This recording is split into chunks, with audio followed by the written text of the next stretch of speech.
The Haunting on Route 13 Story Number 1. It was a foggy night in late October when Jack decided to take Route 13 to get home faster. The old, winding road was notorious for its eerie atmosphere and countless ghost stories, but Jack was in a hurry and didn't believe in such tales. As he drove deeper into the fog, the visibility dropped significantly.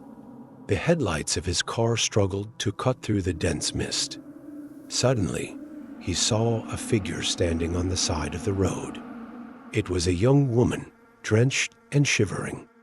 Jack hesitated, but decided to stop and offer her a ride. The woman got into the car without a word, her eyes vacant and her skin ice cold. Jack tried to make small talk, but she remained silent, staring straight ahead. As they continued down the road, Jack began to feel a growing sense of unease. After a few miles, the woman finally spoke. Her voice was barely above a whisper as she told Jack that she had been in a car accident on this very road years ago and had been waiting for someone to help her. Jack glanced at her, noticing for the first time the deep cuts and bruises on her face and arms. Panic began to set in as he realized that she wasn't just injured, she was dead. Terrified, Jack sped up, hoping to reach the nearest town as quickly as possible. But as he approached a sharp bend, the woman screamed and grabbed the wheel, causing the car to swerve violently. Jack fought for control, but it was too late. The car skidded off the road and crashed into a tree. When Jack regained consciousness, he was alone in the car. The woman had vanished, and there were no signs of her anywhere. Dazed and injured, he managed to crawl out and flag down a passing driver who took him to the hospital. Days later, as he recounted his story to the police, they showed him an old newspaper clipping. It was about a young woman who had died in a car accident on Route 13, almost exactly where Jack had picked her up. Her description matched the woman he had seen, right down to the clothes she had been wearing. Jack never took Route 13 again, and to this day, he can't shake the feeling that the woman is still out there, waiting for her next ride. Last summer, Sarah was driving home late after a long day at work. The night was unusually dark, and the rural roads of Maple Drive were deserted. She had always heard stories about Maple Drive being haunted, but she dismissed them as local legends. As she turned a sharp corner, she noticed a young man standing by the side of the road, hitchhiking. Feeling a pang of sympathy and seeing that he looked harmless, she decided to stop and give him a lift. The man climbed into the passenger seat, thanking her profusely. He introduced himself as Tom and mentioned he was trying to get home to see his family. As they drove, they chatted casually. Sarah noticed that Tom seemed a bit old-fashioned in his appearance, wearing clothes that looked out of place for the current decade. She didn't think much of it and focused on the road ahead. After a few minutes, Tom directed her to an old, dilapidated house on the outskirts of town. The house looked abandoned, its windows shattered and the garden overgrown. Tom insisted this was his home. Sarah, feeling uneasy, asked if he was sure. He nodded and thanked her again before stepping out of the car. As Sarah drove away, she couldn't shake the feeling that something was off. The next day, curiosity got the better of her, and she decided to return to the house.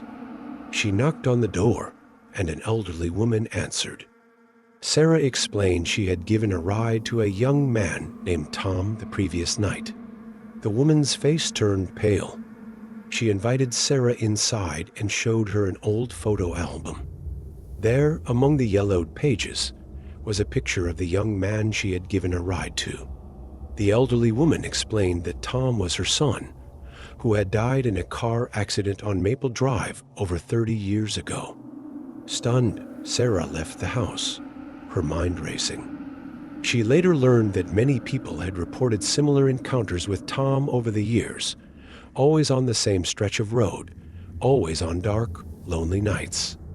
To this day, Sarah avoids Maple Drive, knowing that Tom's restless spirit might still be waiting for a ride home. The apparition on Highway 22 third story. It was a stormy night in late September when Mark found himself driving down the lonely stretch of Highway 22. The rain was coming down in sheets, making it nearly impossible to see the road ahead. He was tired, having driven for hours, and just wanted to get home. His GPS had directed him to take this back road to avoid traffic, but now he was starting to regret it. As he drove, he noticed a flickering light in the distance.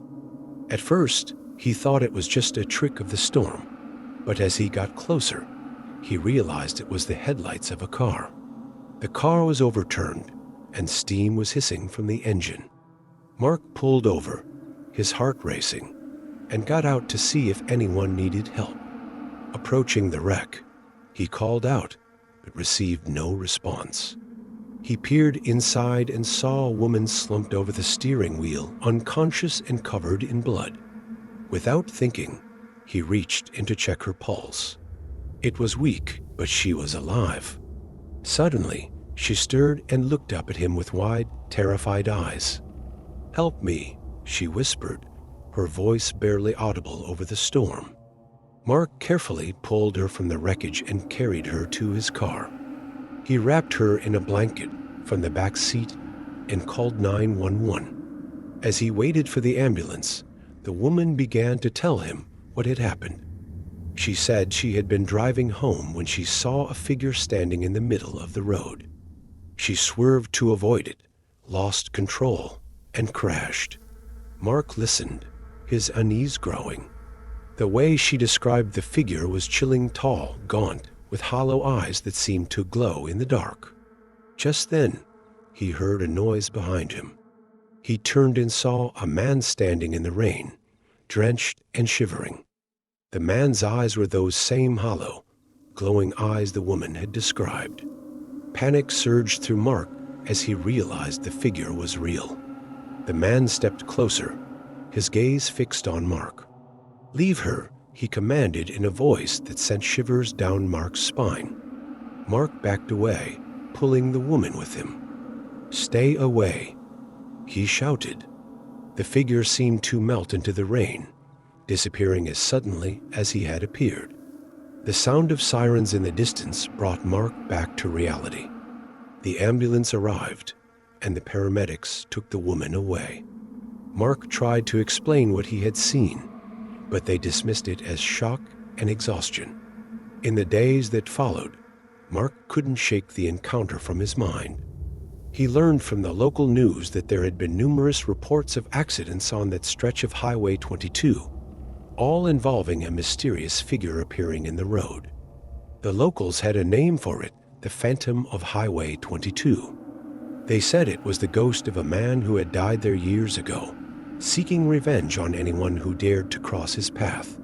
To this day, Mark avoids Highway 22, knowing that the Phantom is still out there, waiting for his next victim. The Vanishing Biker on Old Mill Road, story number 4. One cold November night, David was riding his motorcycle home after a long day at work. He decided to take a shortcut through Old Mill Road, a narrow, winding path that cut through dense forest. The road was rarely used, mostly because of the numerous ghost stories associated with it, but David was confident and unafraid. As he rode deeper into the woods, the air grew colder and the fog thickened, reducing visibility. Suddenly, his bike's engine sputtered and died.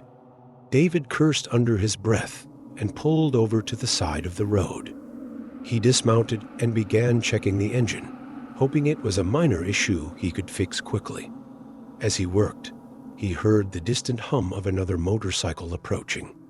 Looking up, he saw a biker riding toward him through the fog. The rider was clad in an old leather jacket and helmet, and his bike looked like a vintage model from the 1950s. The biker pulled up next to David and cut his engine. "Need some help?" he asked. David, relieved, explained his predicament. The biker nodded and offered to take a look. He worked quickly and efficiently, and within minutes, David's bike roared back to life. "Thanks a lot," David said, grateful for the help. "I owe you one." The biker just nodded and said, "Be careful on this road. It's dangerous at night." With that, he mounted his bike, revved the engine, and disappeared into the fog. David resumed his journey, but the encounter left him feeling uneasy. The biker's warning echoed in his mind. As he rounded a sharp bend, he saw something that made his blood run cold. Lying in the middle of the road was the same vintage motorcycle, smashed and abandoned. There was no sign of the rider. David stopped and approached the wreck cautiously. He noticed an old, weathered leather jacket draped over the bike.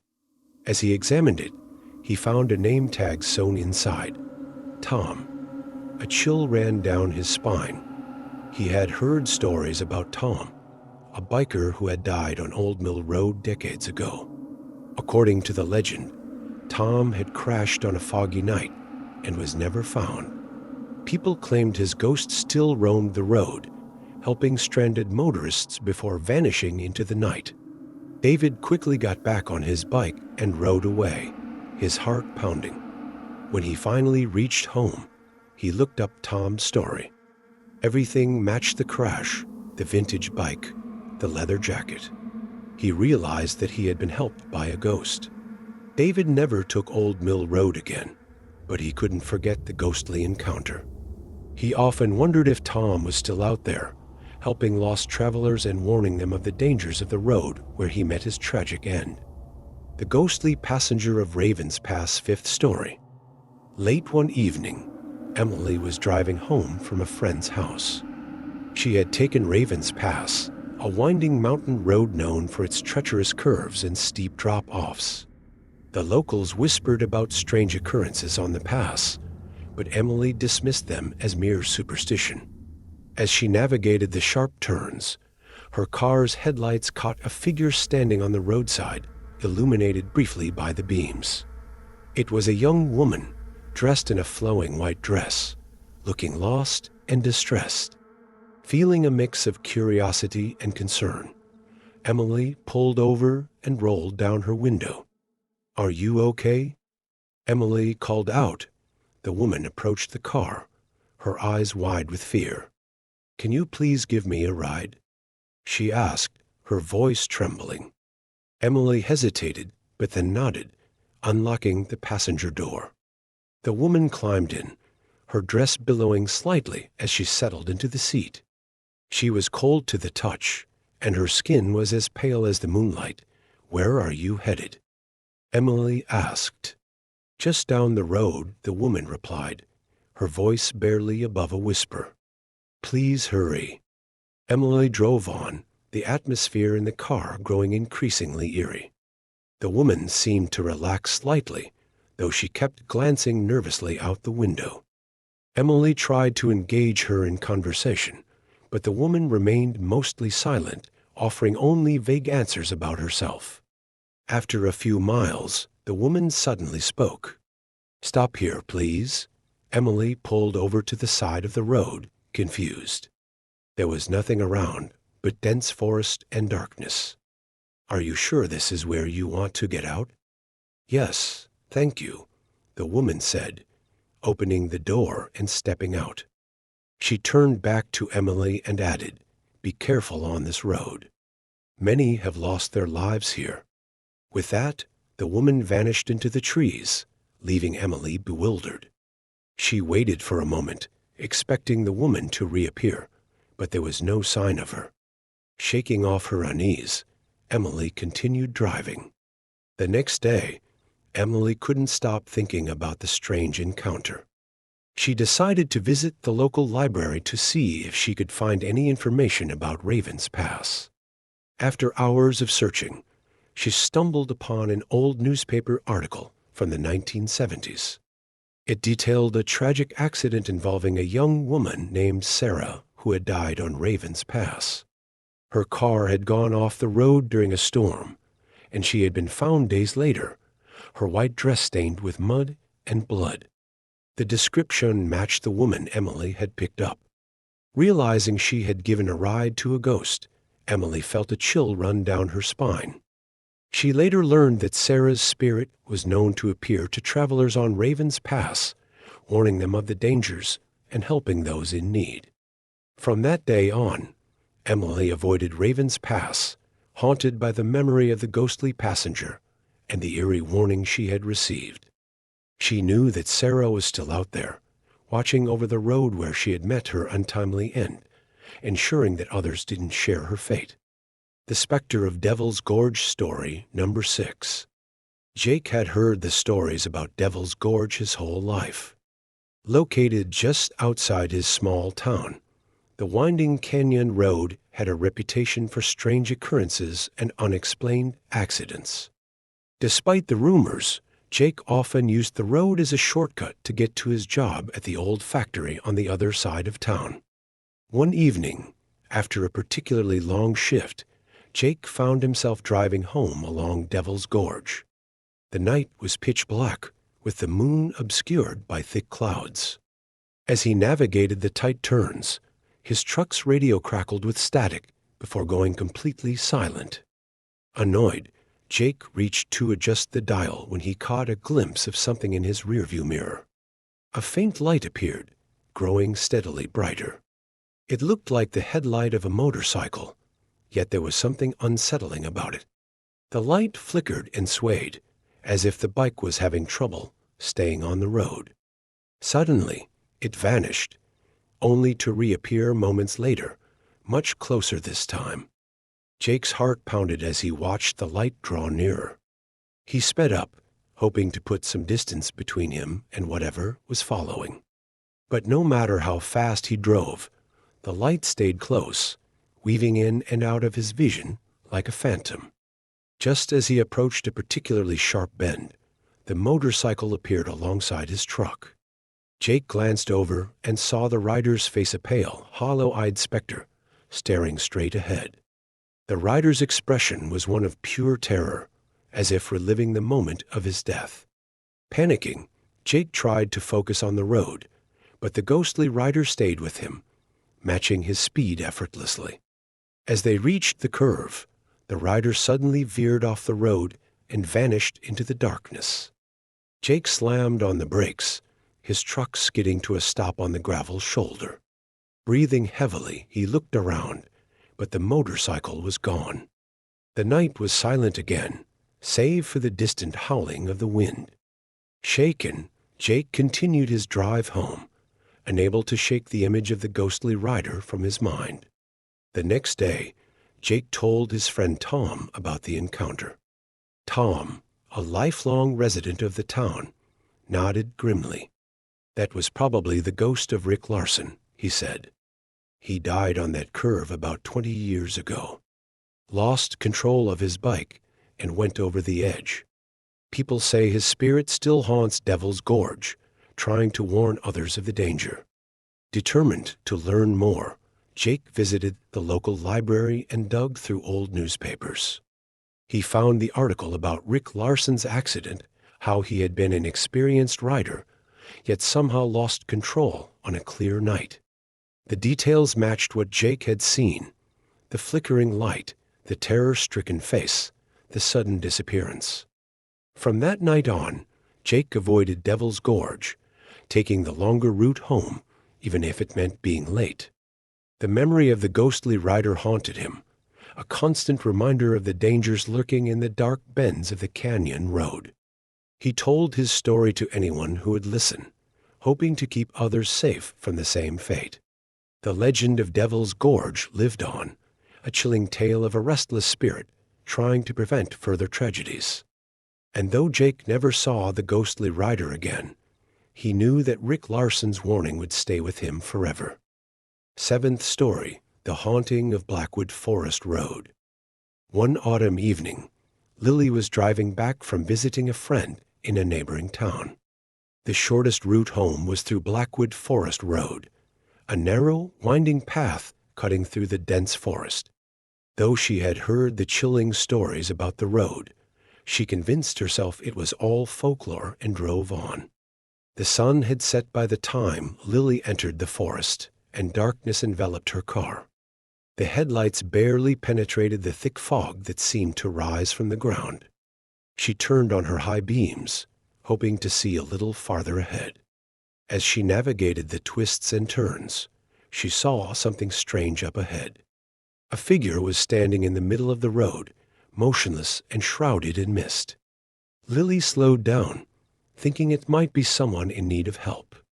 When she got closer, she realized it was a man, dressed in old-fashioned clothes, his eyes empty and lifeless. She rolled down her window slightly and called out, "Are you okay? Do you need help?" The man didn't respond. Instead, he pointed down the road and then vanished into thin air. Terrified, Lily sped up, her heart pounding in her chest. She told herself it must have been her imagination, but the encounter left her deeply unsettled. A few miles later, Lily saw a flickering light ahead. It looked like a lantern swaying in the breeze. As she approached, she saw it was held by a young girl, no older than 10, standing by the roadside.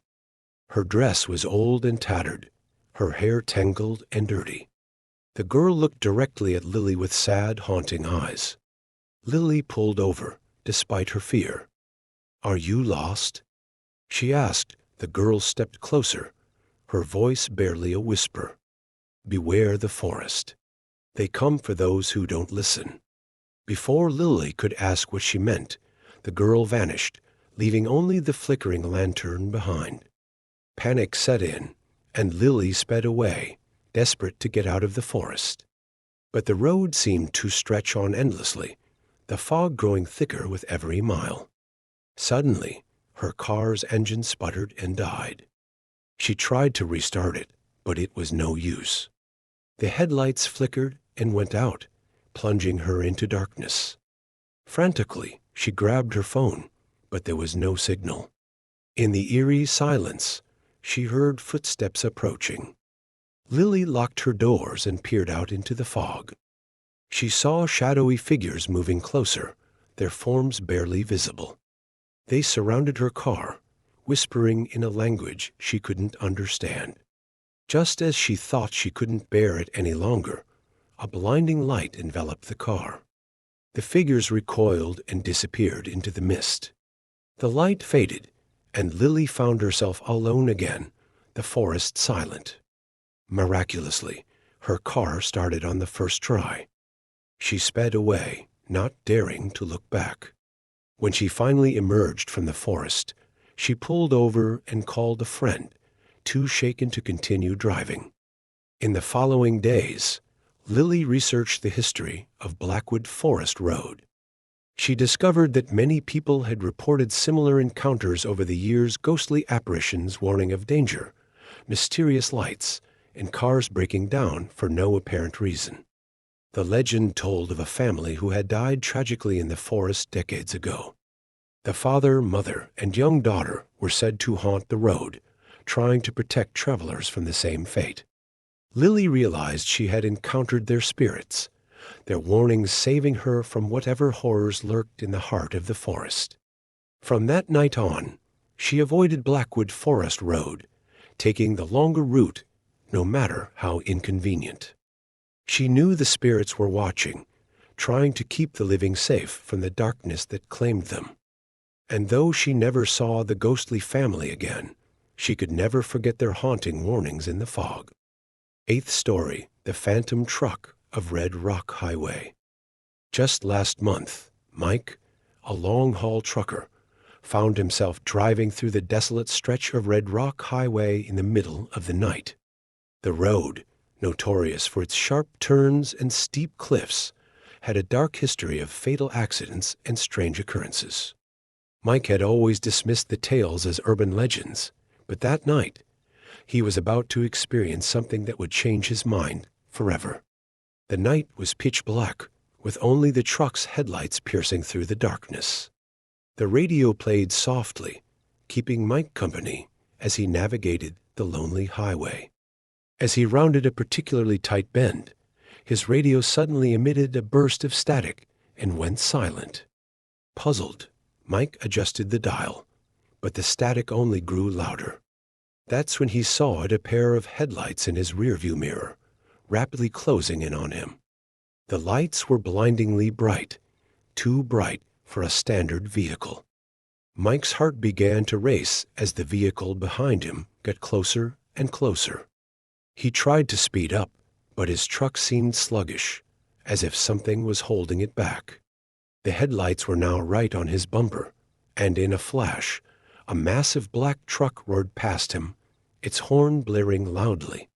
Mike's truck shook from the force, and he had to grip the steering wheel tightly to maintain control. The black truck sped ahead, its taillights glowing ominously in the distance. Mike let out a shaky breath, relieved that the ordeal was over.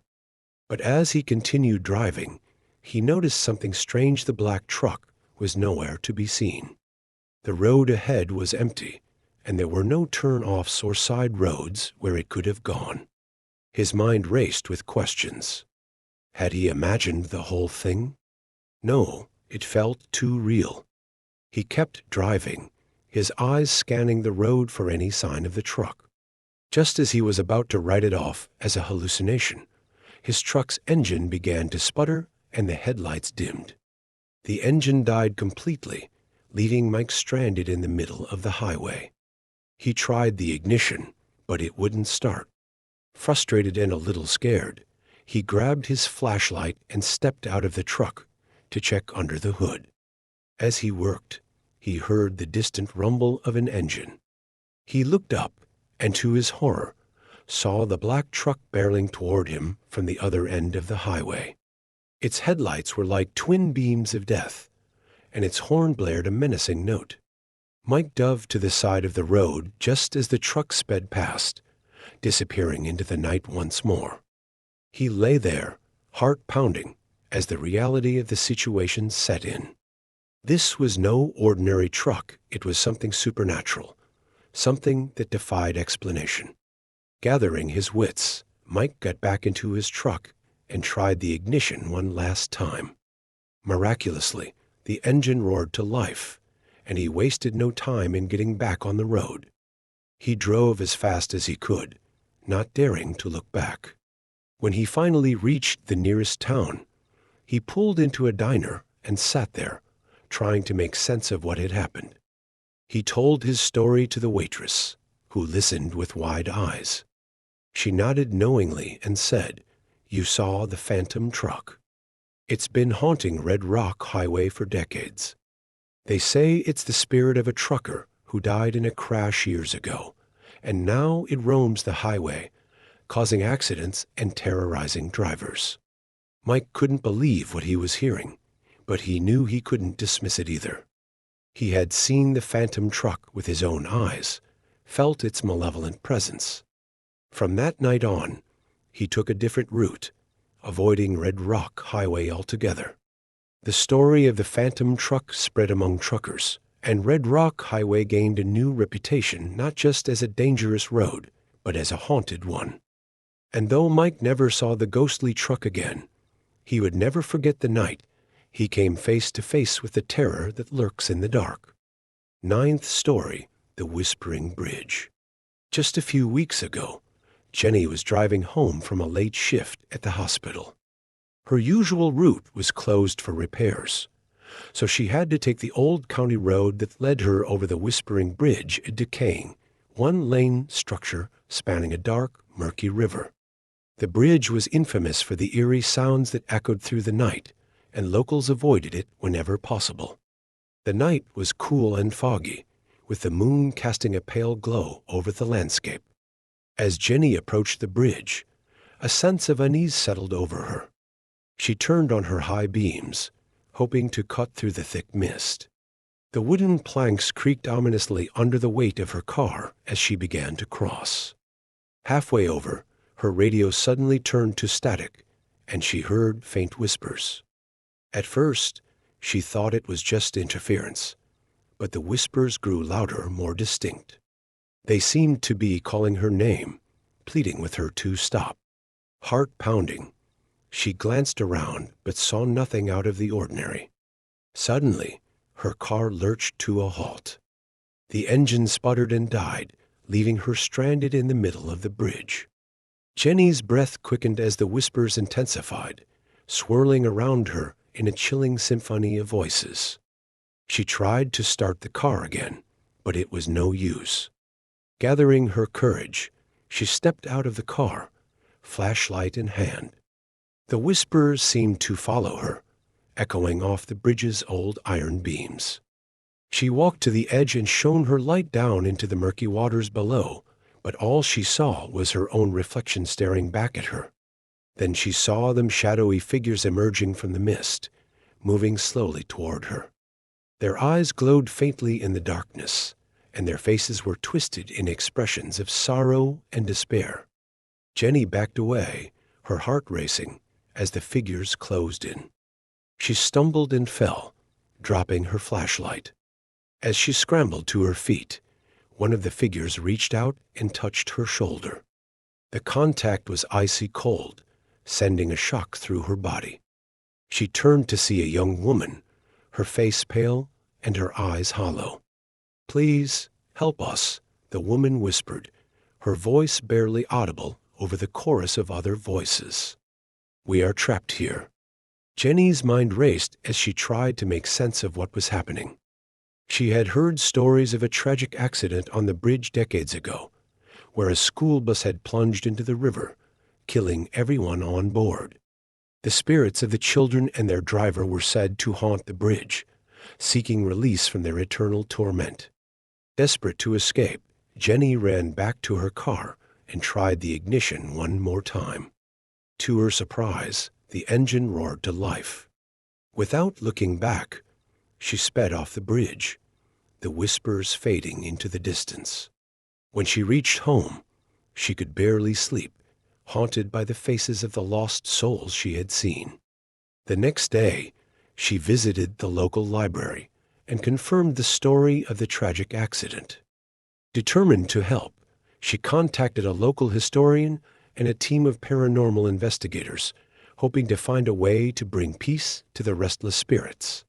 Together, they performed a ceremony on the bridge, offering prayers and lighting candles in memory of the lives lost. As they did, the whispers grew softer, and the air seemed to lighten. Jenny felt a sense of relief, knowing that she had done what she could to help the trapped souls find their way to the other side. Though the Whispering Bridge remained a place of eerie legend, the locals noticed that the strange occurrences became less frequent. Jenny never forgot her encounter with the spirits, and she continued to visit the bridge each year on the anniversary of the accident, leaving flowers and saying a prayer for those who had been lost. 10th story, The Spectre of Willow Creek. It was a late summer evening when Tom decided to take a shortcut through Willow Creek Road, a secluded and narrow path winding through dense woods. The road was notorious for its dark history, but Tom, a rational man, dismissed the ghost stories as mere superstitions. The sun had set by the time Tom entered the woods, and the canopy of trees quickly enveloped his car in darkness. The only sound was the crunch of gravel under his tires and the occasional rustle of leaves in the wind. He turned on his high beams, illuminating the road ahead, but the dense fog made it difficult to see more than a few feet in front of him. As he drove, Tom noticed a strange figure standing at the edge of the road. It was a woman dressed in a long, flowing white dress, her face obscured by her hair. He slowed down, thinking she might need help. But as he got closer, she suddenly disappeared into the fog. Tom's heart skipped a beat. He shook his head, trying to convince himself it was just a trick of the light. He continued driving, but the image of the woman lingered in his mind. A few miles further, the engine of his car started to sputter. He cursed under his breath as the car came to a halt. He tried to restart it, but the engine wouldn't turn over. Frustrated, he stepped out of the car to check under the hood. As he worked, he heard a faint, eerie humming. He looked around but saw nothing. The fog seemed to thicken, and the temperature dropped noticeably. The humming grew louder, and he felt a chill run down his spine. Out of the corner of his eye, he saw movement. The woman in the white dress reappeared, standing in the middle of the road, her head bowed. Tom's breath caught in his throat as she slowly lifted her head, revealing hollow black eyes. "Help me," she whispered, her voice echoing through the trees. Tom stumbled back, his heart pounding. He scrambled to get back into his car, locking the doors behind him. He fumbled for his phone, but there was no signal. The humming turned into a wailing, and he saw the woman approaching the car. Desperate, he tried the ignition again, and this time the engine roared to life. Without looking back, he sped down the road, the figure of the woman fading into the fog behind him. When he finally reached the safety of his home, he did some research on Willow Creek Road. He discovered that years ago, a young woman named Emily had gone missing in those woods. Her body was never found, and many believed her spirit still wandered the road, searching for help.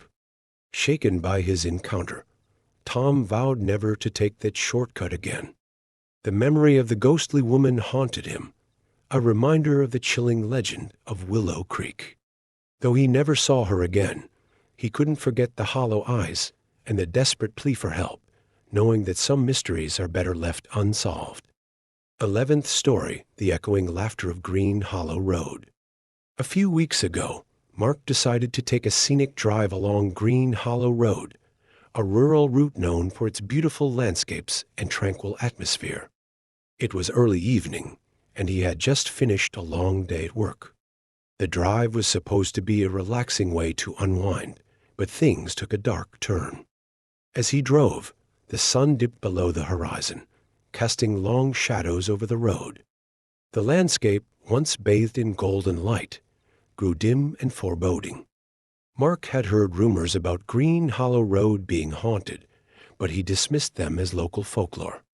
Suddenly, his radio crackled with static and went silent. Mark fiddled with the dial, trying to get it working again.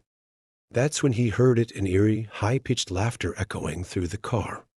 The sound was unsettling and seemed to come from all directions at once. Mark glanced around, but the road was empty and there was no one in sight. The laughter grew louder, more frenetic, as if someone was playing a cruel trick on him. His anxiety spiked, and he tried to focus on the road ahead, but the laughter was overwhelming. As he rounded a bend, the headlights caught a figure standing in the middle of the road. It was a young girl, her face obscured by shadow. She was dressed in an old-fashioned, tattered dress, and her eyes glowed with an unnatural light. Mark slammed on the brakes, his heart racing. The car skidded to a halt just inches from the girl. She looked at him with a vacant expression, and the laughter stopped abruptly, replaced by a chilling silence. "Are you okay?" Mark asked, his voice trembling. The girl didn't respond. Instead, she turned and began walking slowly down the road, her footsteps echoing unnervingly. Mark, driven by a mix of fear and concern, decided to follow her, hoping to help her. He got out of the car and followed the girl, but as he walked, the laughter returned, this time accompanied by whispers.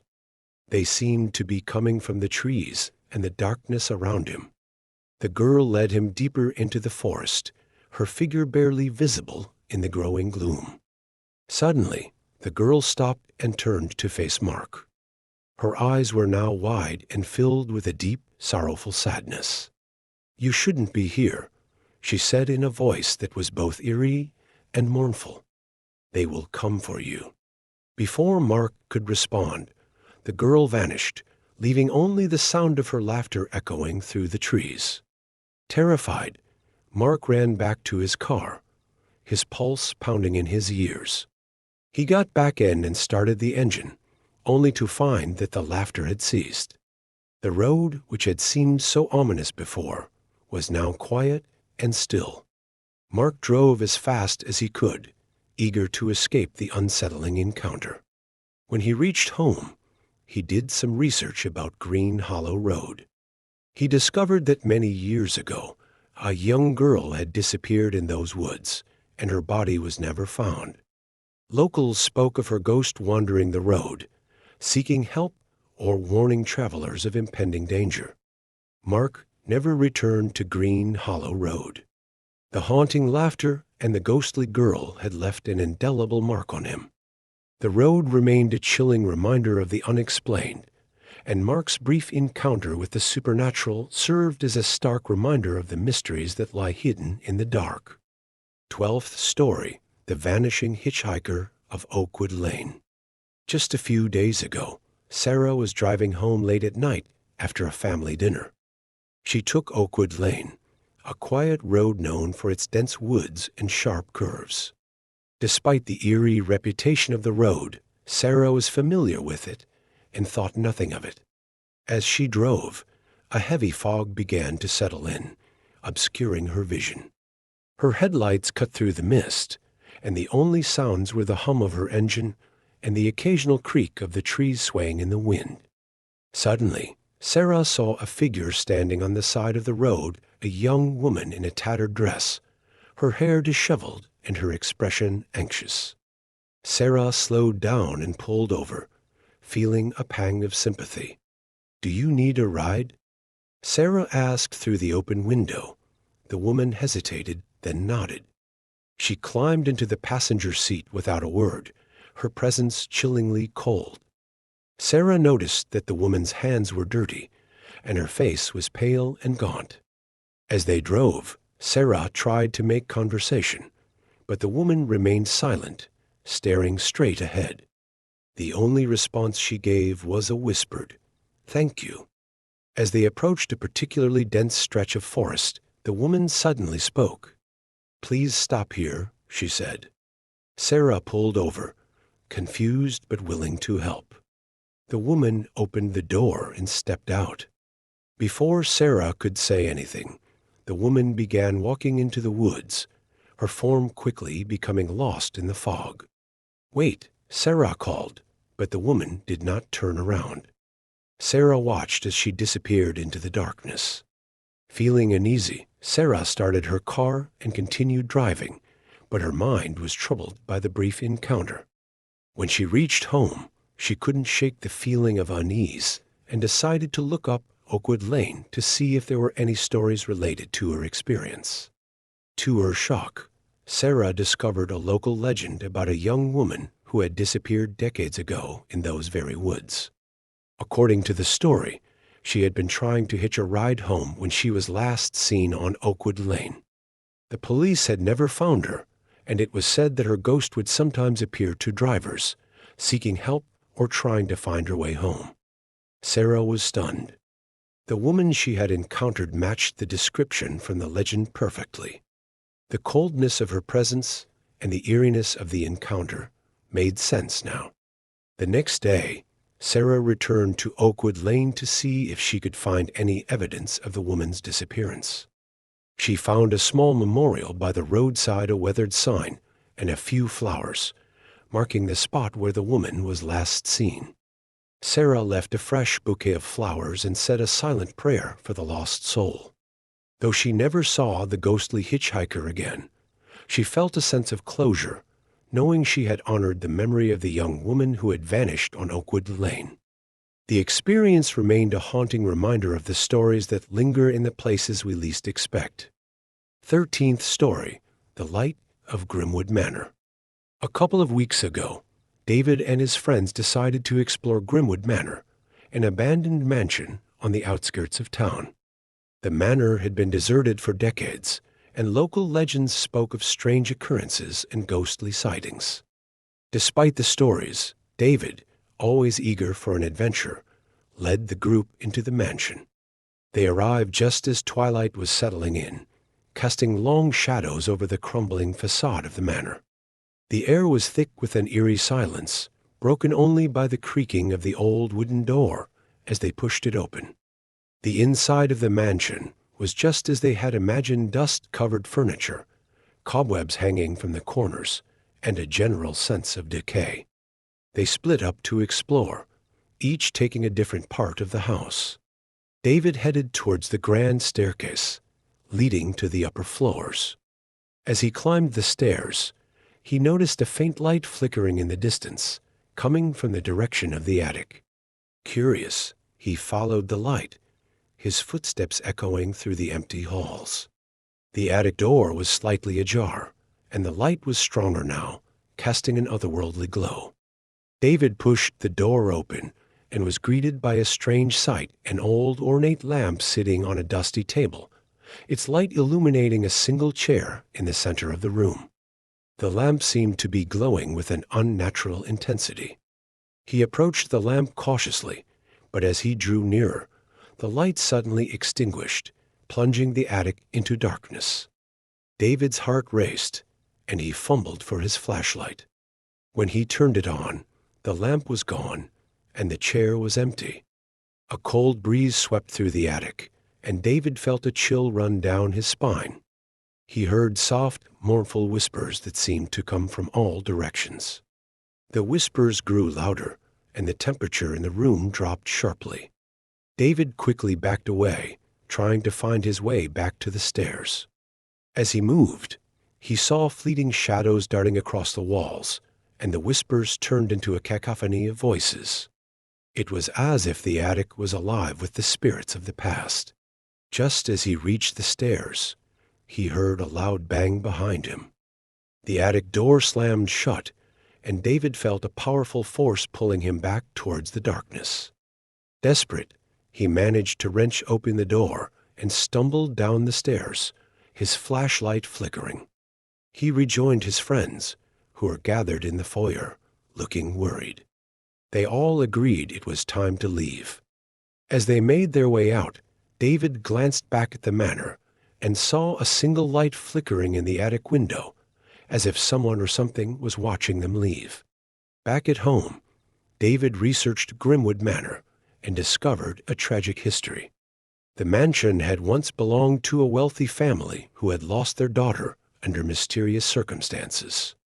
It was rumored that her spirit haunted the house, seeking to find peace or warn others of the danger that lurked within. David and his friends never returned to Grimwood Manor. The experience left a lasting impression on them, and the flickering light of the attic became a chilling reminder of the restless spirit that still lingered in the abandoned mansion. The manor remained a place of mystery and legend, its haunted reputation only growing with each passing year.